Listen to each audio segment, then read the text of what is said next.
ပြေးတဲ့မောင်မောင်ရဲ့တွေ့တာသူရင်နဲ့ဆယ်ပြားနေစခဲ့တယ်လို့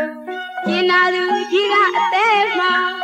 မနာပဲရှိပါမလားရှိရဲ့အသိနဲ့ဖြေတော့ဖြေမရမချီတဲ့ဝေဒနာတွေမှမဟူရ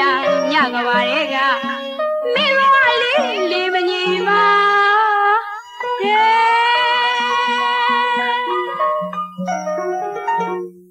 ချစ်မိအိမ်လေးငါဝေးစိတ်ငါ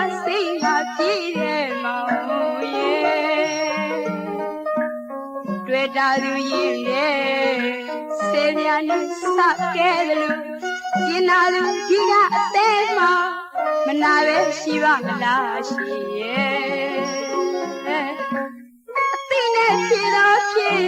မရမချီတဲ့ဝေဒနာတွေမှမဟူရညကဘာတွေကမိဘလေးလေးမကြီးပါ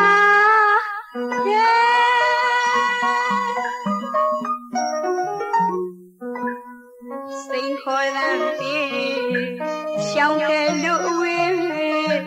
မောင်မောင်ရဲ့ပြေးလေတော့အတွေးမလားဆွေးရတနေ့ကလေးမှမအေးရတဲ့ပြပါကျွဲစိန်ခေါ်တဲ့ပြေရှောင်းတယ်လို့ဝေးမောင်ရဲ့ပြေးလေတော့အတွေးမလားဆွေးရတနေ့ကလေးမှမအေးရတဲ့ပြပါကျွဲခက်တဲ့ကွယ်အသက်ရမစားနာလေးရသမျှရှက်စပွဲညနေငယ်မလေးသောကဝင်ကပါထဲမှာတွေ့ရမည်အသေးကျမဝဲလေလေကျင်နာတဲ့နှလုံးသားကို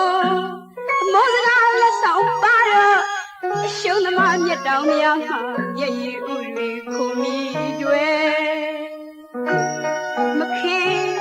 တွေသမီးလေးရလေးငါလေးတွေးစားကိုမချီအဝေးကပဲမကြည့်တဲ့မောင်မောင်ရဲ့ပြန်သွားထွက်ပြေးတော့ခံစားချက်အဆွေးကြောင့်ပြစ်မစိုးရပါတော့လေဟင်ကိုလိုက်ချင်တယ်